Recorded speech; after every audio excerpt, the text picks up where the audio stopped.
how many years in this organization do you have to be a natural athlete to compete? What are the rules?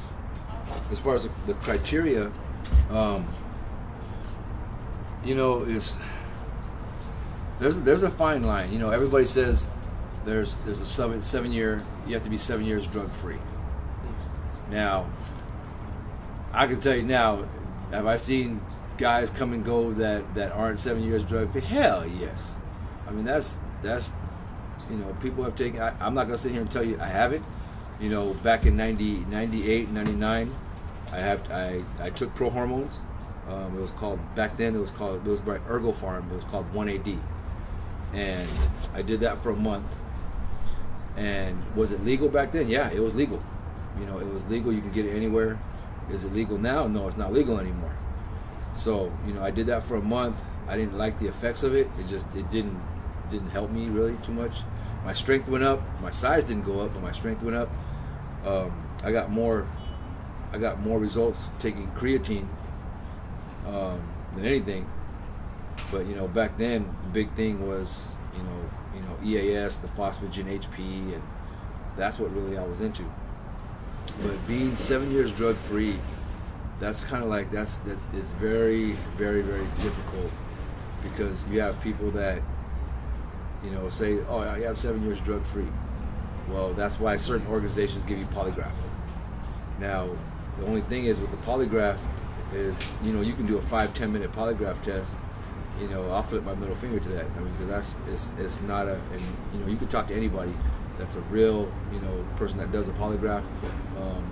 Jim Evans, which is, one of the founders of the NAMBF and the IFPA, he even said a true polygraph test is going to take 90 minutes long.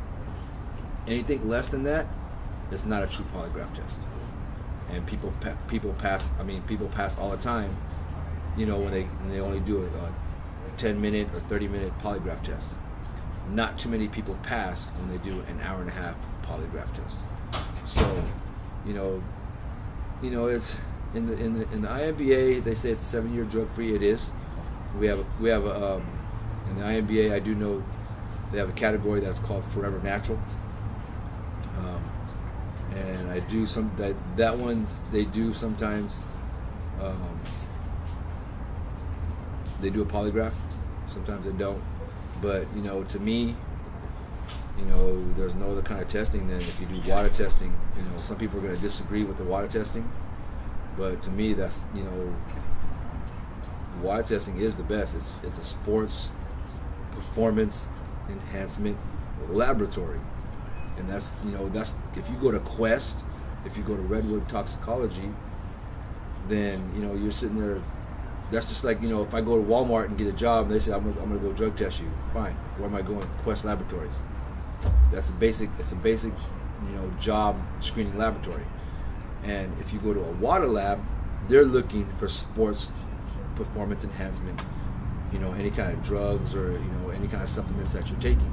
So there's a big difference opposed to going to a Quest or Redwood laboratory. Now, with the 7 year drug free, that's a hard thing to say, because it's I've seen people that say they're lifetime drug free, and if you pass the test, you pass the test. If you don't, you don't. So it's kind of difficult, it's when you say you're 7 years drug free, and sometimes you have to take people's word for it.